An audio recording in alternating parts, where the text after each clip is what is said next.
नमस्कार, रात के 10 बजने को हैं। आप देख रहे हैं न्यूज 18 राजस्थान। मैं हूं आपके साथ मनोराज सक्सेना।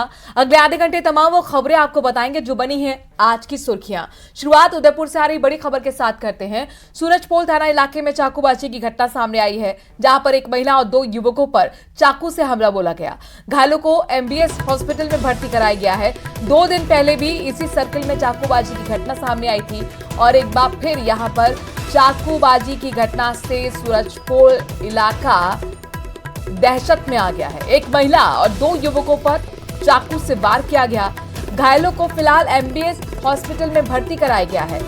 2 दिन पहले बड़ी बात यह है कि इसी सर्कल में चाकूबाजी की घटना को अंजाम देकर बदमाश फरार हुए और एक बार फिर इसी तरह की वारदात से सनसनी फैल गई है।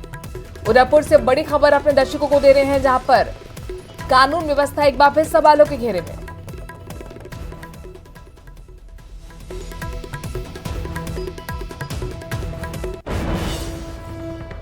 मंत्री बाबूलाल खराड़ी को धमकी से जुड़ी हुई बड़ी खबर उदयपुर से है, जहां पर पुलिस ने धमकाने वाले आरोपी को ट्रेस कर लिया है। धमकीबाज तक पुलिस आखिरकार पहुंची। पुलिस की साइबर सेल धमकीबाज तक पहुंची।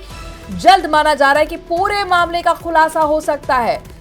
तो सोशल मीडिया के जरिए मंत्री बाबूलाल खराड़ी को धमकी दी गई थी, जान से मारने की धमकी दी गई थी, अंजाम भुगतने की धमकी दी गई थी। उससे जुड़े बड़े अपडेट अपने दर्शकों को दे दें कि पुलिस ने धमकाने वाले आरोपी को आखिरकार ट्रेस कर लिया है। धमकीबाज तक पुलिस की साइबर टीम पहुंची और खबर यह है कि मामले का खुलासा जल्द से जल्द पुलिस कर सकती है। तो बड़ी खबर मंत्री बाबूलाल खराड़ी को धमकी देने से जुड़े मामले में अपडेट अपने दर्शकों को दे रहे हैं कि आखिरकार आरोपी को पुलिस ने ट्रेस कर लिया है। वहीं कोटा में आग का तांडव देखने को मिला है। अनंतपुरा पेट्रोल के पास भीषण आग लग गई। भीषण आग के चलते इलाके में हड़कंप मच गया। फायर ब्रिगेड की 3 गाड़ियां मौके पर पहुंची और आग पर काबू पाने की कोशिशें चल रही हैं। तो कोटा में आग का तांडव देखने को मिला। अनंतपुरा ये इलाका जहां पर देखिए पेट्रोल के पास भीषण आग लगी है। ये तस्वीरें आपको हम दिखा रहे हैं। अनंतपुरा पेट्रोल के पास ये भीषण आग लगी। पेट्रोल पंप के पास की तस्वीरें हैं। भीषण आग के चलते इलाके में हड़कंप मचा हुआ है। फिलहाल फायर ब्रिगेड की जो गाड़ियां हैं मौके पर पहुंची हैं। 3 गाड़ियां इस वक्त वहां पर मौजूद हैं और आग पर काबू पाने की तमाम कोशिशें फायर ब्रिगेड टीम की तरफ से की जा रही हैं। तस्वीर आपके सामने जहां पर आग का तांडव कोटा में दिख रहा है। अगली खबर डी के कुमेर से है, जहां पर जमीन के विवाद को लेकर 2 भाइयों में झगड़ा हो गया। इस दौरान एक भाई ने अपने ही रिश्तेदार के साथ मिलकर दूसरे भाई पर हमला बोल दिया। हमले में गोली लगने से युवक की मौत हो गई। झगड़े में आए परिवार के लोगों पर भी हमला किया गया। सूचना पर पुलिस मौके पर पहुंची और घटना को लेकर फिलहाल जांच पड़ताल टीम कर रही है।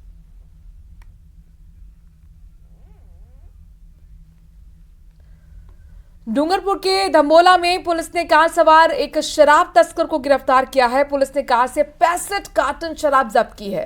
तस्कर ने नाकेबंदी के दौरान कुआं थाना अधिकारी को कार से टक्कर मारकर जान से मारने की कोशिश की थी। इसके बाद तस्कर मौके से भाग में निकला। पुलिस ने हालांकि कार का पीछा करते हुए तस्कर को गिरफ्तार किया और कार को भी जब्त कर लिया। आरोपी के खिलाफ NDPS एक्ट में मामला दर्ज किया गया है और पूरे मामले की छानबीन पुलिस कर रही है। चौकुआ नाकाबंदी कर रहे थे। पुनावाड़ा बॉर्डर पर एक इनोवा कार तेज गति से आती हुई नजर आई, जिसको SHO की गाड़ी को टक्कर मारकर भागने का प्रयास किया, जिस पर जाप्ता और पुलिस ने घेरा देकर गाड़ी को रोककर उसको पकड़ा गया। अगली खबर पाली से है, जहां पर बीजेपी नेता के घर से 40 तोला सोना चोरी होने के मामले में पुलिस ने आखिरकार आरोपी को गिरफ्तार कर ही लिया। आरोपी कोई और नहीं बल्कि उनकी डेयरी पर काम करने वाला इलेक्ट्रीशियन निकला। आरोपी डेयरी और घर पर इलेक्ट्रिक संबंधित काम होने के लिए घर पर आता था। 23 अप्रैल को सामाजिक कार्यक्रम में परिवार जब गया हुआ था, तभी आरोपी ने चोरी की वारदात को अंजाम दिया। पुलिस पूछताछ में आरोपी ने अपनी वारदात यानी कि चोरी की वारदात को कबूल भी किया है। पुलिस चोरी के गहनों की बरामदगी को लेकर पूछताछ कर रही है।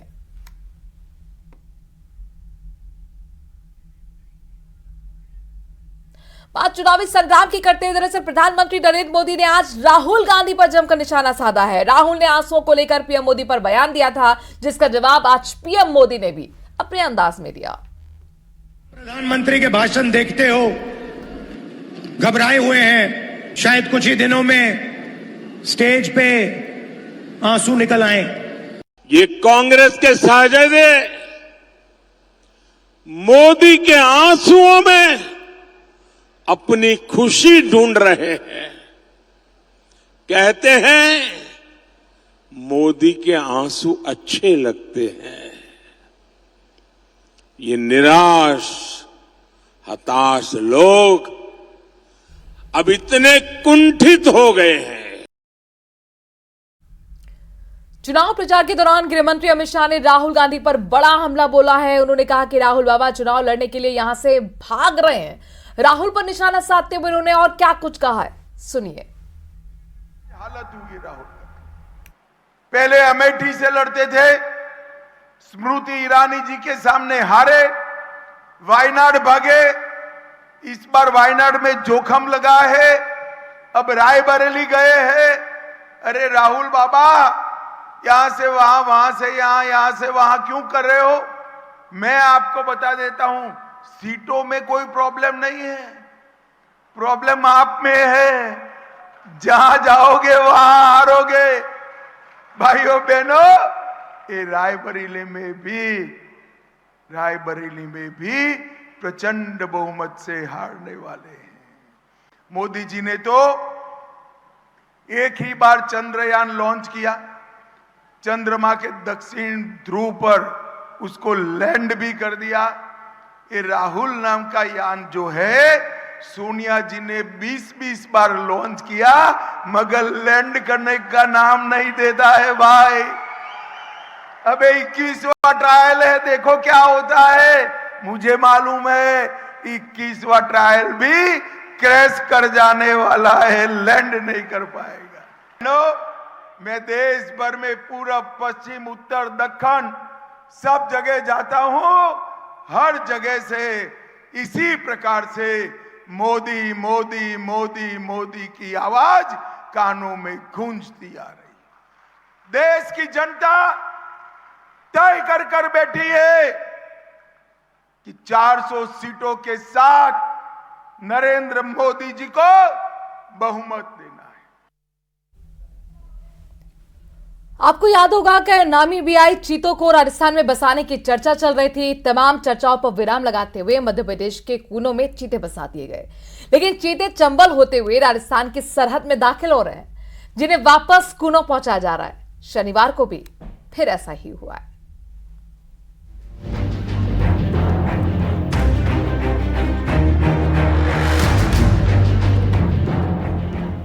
कूनों के चीतों को रास आ रहा राजस्थान, अग्नि के बाद सूबे में दाखिल हुआ ओमान। क्या है कूनों के चीतों का राजस्थान कनेक्शन? नदी किनारे उमड़ी भीड़, लेकिन तस्वीरें किसी धार्मिक उत्सव की नहीं है। इसी चंबल नदी को पार कर एमपी के कूनों का चीता ओमान करौली पहुंचा था। दरअसल शनिवार सुबह जब सिमारा गांव के कुछ ग्रामीण खेतों पर जा रहे थे तो उनकी नजर एक जंगली जानवर पर पड़ी। उनमें से कुछ लोगों ने वापस जाकर ग्रामीणों को इसकी जानकारी दी। बात जंगल की आग की तरह फैल गई और कुछ ही देर में कच्ची पगडंडियों और खेतों में लोग जुट गए। कई लोगों के लिए ये उत्सुकता और पैदा करने वाला जंगली जानवर था, तो कईयों के लिए दहशत का सबब। बात पुलिस और वन विभाग तक पहुंच गई। और लोगों से मेरी यही अपील है कि कभी कोई जानवर आए तो आप उसकी भी सम्मान की नज़रों से देखें, अपने समझदारी से काम लें, क्योंकि जानवर जो है उसका हमको ध्यान रखना हमारी एक नैतिक जिम्मेदारी है। करौली वाइल्ड लाइफ उप वन संरक्षक पीयूष शर्मा के मुताबिक उन्हें किसी जानवर के सिमारा गांव में पहुंचने की सूचना मिली, जिसकी पहचान चीता के रूप में हुई। उन्होंने बताया कि ये चीता एमपी के श्योपुर और सबलगढ़ से होते हुए करौली पहुंचा। दरअसल एमपी के ये दोनों शहर चंबल नदी से सटे हुए हैं। वहीं करौली का सिमारा गांव भी चंबल के किनारे बसा हुआ है। आशंका है कि ये चीता चंबल किनारे होते हुए राजस्थान में पहुंचा होगा।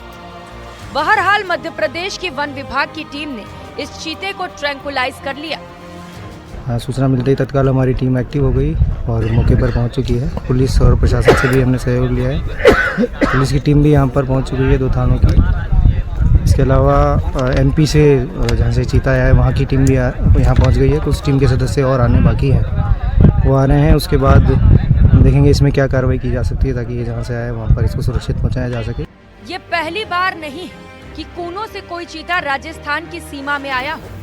4 महीने पहले भी एमपी के श्योपुर स्थित कूनो नेशनल पार्क से लापता चीता अग्नि राजस्थान की सीमा में पहुंच गया था, जिसे बड़ी मुश्किल से कूनो ले जाया गया था। न्यूज़ 18 राजस्थान के लिए करौली से धर्मेंद्र और जयपुर से अरबाज अहमद की रिपोर्ट।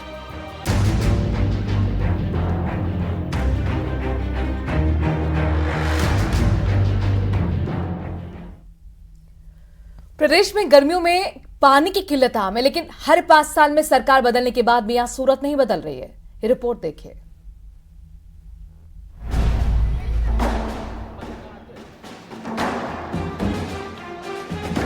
भीषण गर्मी के साथ ही जल संकट गहराया। शहर से गांव तक लोग हलकान, पल पल पानी के लिए संघर्ष।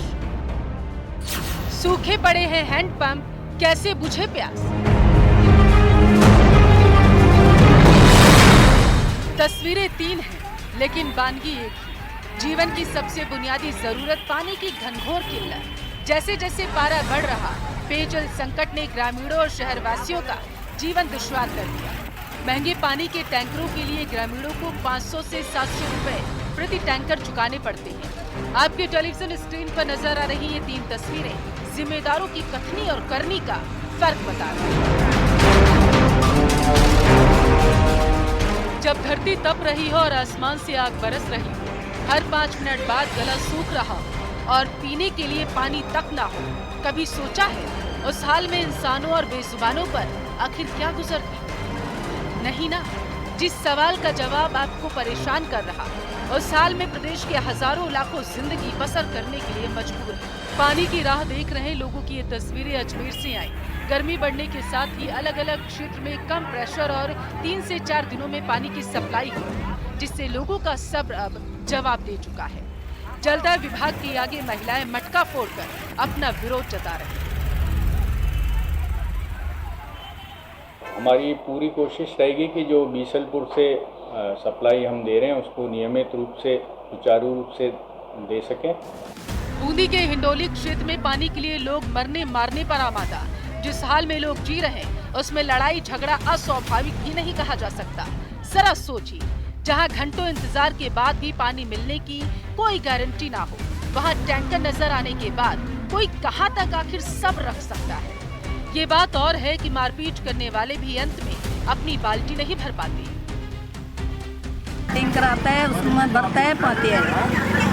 तो लड़ाई झगड़े होते हैं, बहुत लड़ाई झगड़ा होते हैं ना। पानी बढ़ने ही नहीं देता है, इधर उधर चराचरी भागता है। बहुत दिन भर भटक रहा, बहुत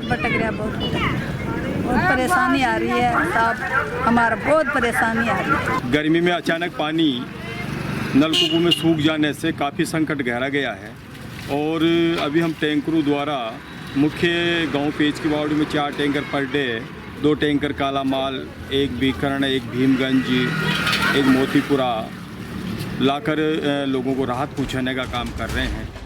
गर्मी बढ़ने के साथ ही शहर से लेकर गांवों तक पानी की किल्लत शुरू हो गई। तस्वीरें डूंगरपुर की है, जहां 13% हैंडपंप का पानी घटते जल स्तर से पूरी तरीके से सूख चुका है, लेकिन विभाग सिर्फ 3% हैंडपंप भी खराब होने का दावा कर रहा है। जानकार कहते हैं कि खराब हैंडपंप ज्यादा है, जबकि मिस्ट्री गिनती की है। जाहिर है गर्मी के मौसम में हैंडपंप का घटता जल स्तर लोगों को मुश्किलें बढ़ा देगा। पानी की परेशानी बयान करती इन तस्वीरों के लिए हम कुदरत को भी कसूरवार नहीं ठहरा सकते। हर साल गर्मी से लोग पानी के लिए भटकते हैं और किसी जिम्मेदार तक बेबसों की गुहार नहीं पहुंचती। या पहुंचते भी है तो समस्या के समाधान की ईमानदार कोशिश नहीं की जाती। Bureau report, news 18 Rajasthan.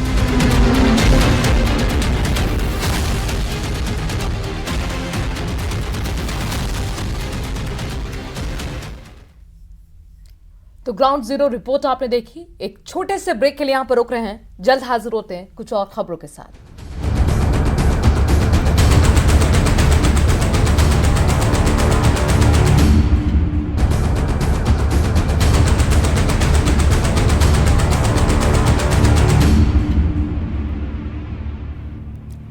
चलिए जमाना में एक बार फिर आपका स्वागत।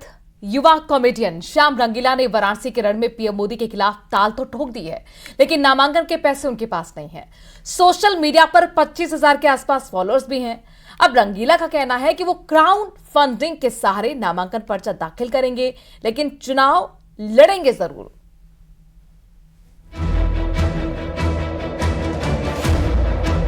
मैं वाराणसी से चुनाव लड़ रहा हूं, तो मुझे आप सबसे तन मन और धन की भी आवश्यकता होगी। श्याम रंगीला के पास नहीं नामांकन के पैसे, पीएम मोदी के खिलाफ कैसे लड़ेंगे चुनाव? क्राउड फंडिंग से पैसे जुटाने की कवायद।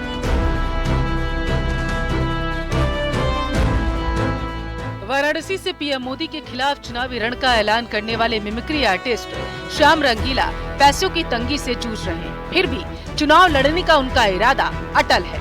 श्याम रंगीला का कहना है कि वो नामांकन की रकम के लिए क्राउड फंडिंग का सहारा लेंगे। आपको बता दें कि उनके सोशल मीडिया अकाउंट पर लाखों फॉलोअर्स हैं। तो मुझे आप सबसे तन मन और धन की भी आवश्यकता होगी। मेरे पास इलेक्टोरल बॉन्ड नहीं है, मैंने किसी से लिए नहीं है, तो मुझे धन की तो आवश्यकता पड़ेगी, तन की भी मन की भी पड़ेगी। तो आप तन मन धन से मेरा सहयोग कीजिएगा। श्याम रंगीला 10 मई को नामांकन करने की बात कर रहे हैं। उनका कहना है कि जिस तरह सूरत और इंदौर में कांग्रेस प्रत्याशियों ने नाम वापस लिया, वो नहीं चाहते कि वाराणसी में भी ऐसा हो। श्याम रंगीला ने दावा किया है कि किसी भी सूरत में उन्हें चुनाव में कोई बिठा नहीं सकता। मैं वाराणसी से चुनाव लड़ रहा हूँ और मोदी जी के सामने लड़ रहा हूँ। जैसे हमने देखा है पिछले दिनों सूरत में जो हुआ, चंडीगढ़ में जो हुआ, इंदौर में जो हो रहा है, तो मुझे लग रहा है कि कहीं ना कहीं वहाँ ऐसा नहीं हो जाए कि कोई है ही नहीं कैंडिडेट, लोग वोट किसको देंगे।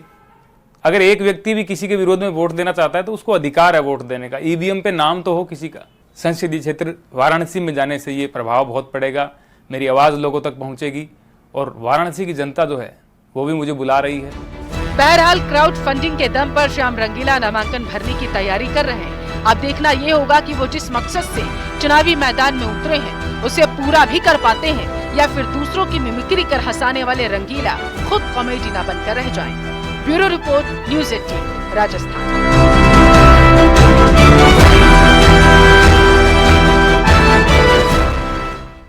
और एक तरफ अंबाला मंडल में चल रहा किसान आंदोलन, तो दूसरी तरफ जयपुर जंक्शन और गांधीनगर रेलवे स्टेशन पर चल रहा रीडेवलपमेंट का काम यात्रियों के सफर को प्रभावित कर रहा है।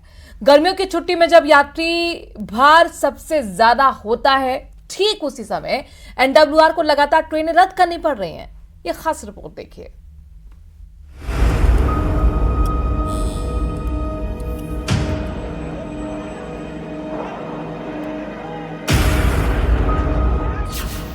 किसान आंदोलन की मार, रेल यात्री हो रहे बेजार, रोज हो रही हैं ट्रेनें कैंसिल, ट्रेन का सफर हुआ मुश्किल।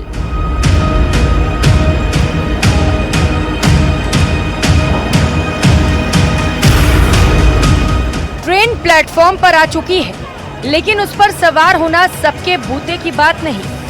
कई माहौल भाप रहे हैं, कई बोगी में दाखिल होने का साहस बटोर रहे हैं और कई सुरमा तो खिड़की के जरिए ही ट्रेन में घुसने लगे हैं। आप में से कुछ लोगों के लिए भले ही ये तस्वीरें नहीं हो, लेकिन मई जून में ट्रेनों में भीड़ बढ़ ही जाती है। बहरहाल कहानी ये है कि रेल यात्री आगे और भी परेशान होने वाले हैं। जी हाँ, बिल्कुल ठीक सुना आपने। दरअसल पंजाब के शंभू रेलवे स्टेशन पर पिछले कई दिनों से चल रहे किसान आंदोलन का असर राजस्थान आने और जाने वाली ट्रेनों पर भी पड़ा है। किसान आंदोलन के कारण कई ट्रेनों को रद्द करना पड़ा है और कई के रूट बदले गए हैं। उत्तर पश्चिम रेलवे के मुख्य जनसंपर्क अधिकारी कैप्टन शशि किरण के मुताबिक किसान आंदोलन के कारण उत्तर पश्चिम रेलवे की ओर से राजस्थान आने जाने वाली 12 ट्रेनों को रद्द किया गया है। इसके अलावा 2 ट्रेनों को आंशिक रूप से रद्द किया गया है और 2 ट्रेनों के रूट डाइवर्ट किए गए हैं। उत्तर पश्चिम रेलवे के क्षेत्राधिकार में भी संचालित होने वाली ट्रेनों का भी संचालन प्रभावित हुआ है, जो कि इस प्रकार से 12 गाड़ियों का रद्दीकरण किया गया है, 2 गाड़ियों का आंशिक रद्दीकरण किया गया है और एक गाड़ी जो कि जम्मू तवी अजमेर पूजा एक्सप्रेस है, उसको परिवर्तित मार्ग से लुधियाना भूमि झांकल लेते हुए लाया जा रहा है। किसान आंदोलन के अलावा जयपुर और गांधीनगर स्टेशन पर भी ट्रेनों का संचालन 3 महीने तक प्रभावित हो सकता है। दरअसल दोनों स्टेशंस पर चल रहे रीडेवलपमेंट काम को बढ़ाया जा रहा है, जिसके चलते दोनों स्टेशन से ट्रेनों का गुजरना रोका जाएगा। कुल मिलाकर NWR जोन की लगभग आधी रेलों पर किसान आंदोलन और ब्लॉक का असर हो रहा है। इस समय रेलों में यात्री भार सबसे ज्यादा है और बड़ी मुश्किल से यात्रियों को आरक्षण मिल पा रहा है।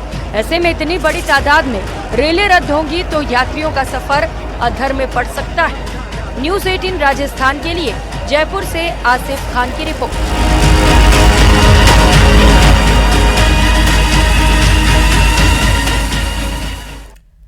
कल रविवार है और रविवार को देश भर में मेडिकल परीक्षा नीट का आयोजन होगा, जिसमें देश भर से 24 लाख से ज्यादा परीक्षार्थी हिस्सा ले रहे हैं। देश के 557 शहरों के अलावा दूसरे देशों में 14 शहरों में, आपको बता दें कि दूसरे राज्यों के 14 शहरों में भी इस परीक्षा का आयोजन किया जा रहा है। 2,10,000 मेडिकल सीटों के लिए परीक्षा का आयोजन होने जा रहा है। दोपहर 2 बजे से शुरू होने वाली ये परीक्षा 5:20 तक चलेगी, जिसके लिए छात्र 11 बजे से 1:30 बजे तक परीक्षा केंद्र पर एंट्री कर सकते हैं। एग्जाम सेंटर पर एडमिट कार्ड लेकर जाना जरूरी होगा। की परीक्षा, देश की सबसे बड़ी परीक्षा मेडिकल नीट का आयोजन कल होना है। देश भर में इस परीक्षा का आयोजन होने जा रहा है। करीब 24 लाख परीक्षार्थी इस परीक्षा में कल शामिल होने वाले हैं। देश भर के 557 परीक्षा केंद्रों पर इस परीक्षा का आयोजन होगा। वहीं देश के बाहर अलग अलग देशों में करीब 14 परीक्षा केंद्रों पर इस परीक्षा का आयोजन होने जा रहा है। ठीक 2 बजे से ये परीक्षा शुरू होगी, जो 5:20 तक चलेगी। 11 बजे परीक्षा को लेकर के जो एंट्री है वो देना शुरू कर दिया जाएगा, जो 1:30 बजे तक चलेगी। और इन सब के साथ में एक सख्त गाइडलाइन भी इस परीक्षा को करवाने को लेकर के तय की गई है। हर जो परीक्षा का जो कक्ष है उसके अंदर CCTV कैमरे लगाए गए हैं। इसके साथ ही जो परीक्षा केंद्र है वहाँ पर जैमर लगे, ये सुनिश्चित किया जा रहा है। एंट्री के साथ जो तमाम गाइडलाइन है उनको फॉलो किया जाएगा। किसी भी तरह की कोई भी धातु की चीज। और इसी खबर के साथ वक्त छोटे से ब्रेक का है। देश और प्रदेश की बाकी खबरों के लिए बने रहिए न्यूज़ 18 राजस्थान के साथ। नमस्कार।